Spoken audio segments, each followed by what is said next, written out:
नमस्कार दोस्तों, चलो एक चर्चा और करते हैं। ओशो, रजनीश और अन्य गुरु बार बार ये कहते हैं कि हम आपको उलझाते हैं, इतना उलझाते हैं कि आप जो है खुद के ही दीपक बनने लगो। लेकिन ये भी एक उलझन ही रह गई बस। असली सत्य तो ये है कि ओशो ने और अन्य गुरुओं ने उलझाया, तो उससे आगे अब क्या? ये समाधि, संबोधि, मोक्ष, निर्वाण, ये सब कोई कल्पना है या कुछ और है? इन समाधि, संबोधि, मोक्ष, निर्वाण इत्यादि से आगे क्या?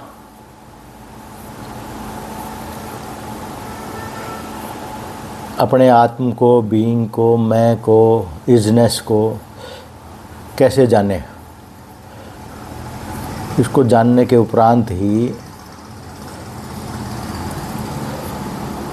जो मन में उठी हुई एक खुजली है, विचारों की खुजली है, वो शांत होगी। इसको जानने का एक सरलतम उपाय है, अपने अंदर मैं को ढूंढो, अपने आत्म को ढूंढो, बीइंग को ढूंढो, इजनेस को ढूंढो कि मैं क्या, मैं ये या मैं वो, मैं ये नहीं, ये नहीं, ये नहीं। इसी तरीके से नेति नेति इति अहम, यह भी मैं नहीं, यह भी मैं नहीं।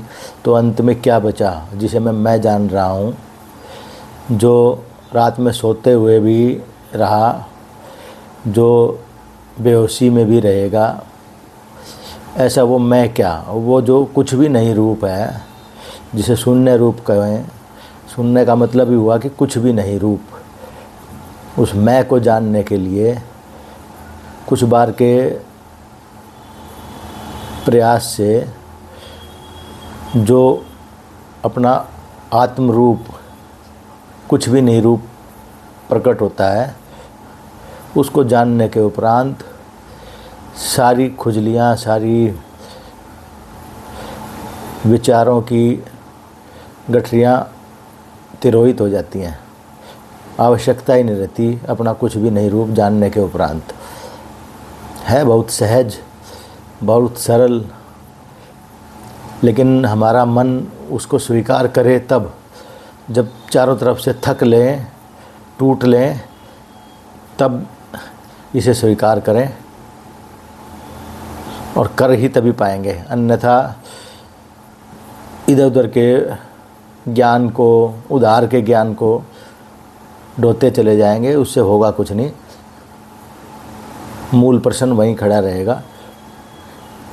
अगला सवाल फिर नया जागृत हो जाएगा, क्या क्या क्या क्या, क्यों क्यों क्यों क्यों, क्या क्यों, किंतु कर परंतु, ये सब चलते रहेंगे। इसका उपाय एक ही है कि अपने आत्म को, बीइंग को, मैं को, इजनेस को जान लोगे, सब तब ही मुक्ति। नमस्कार।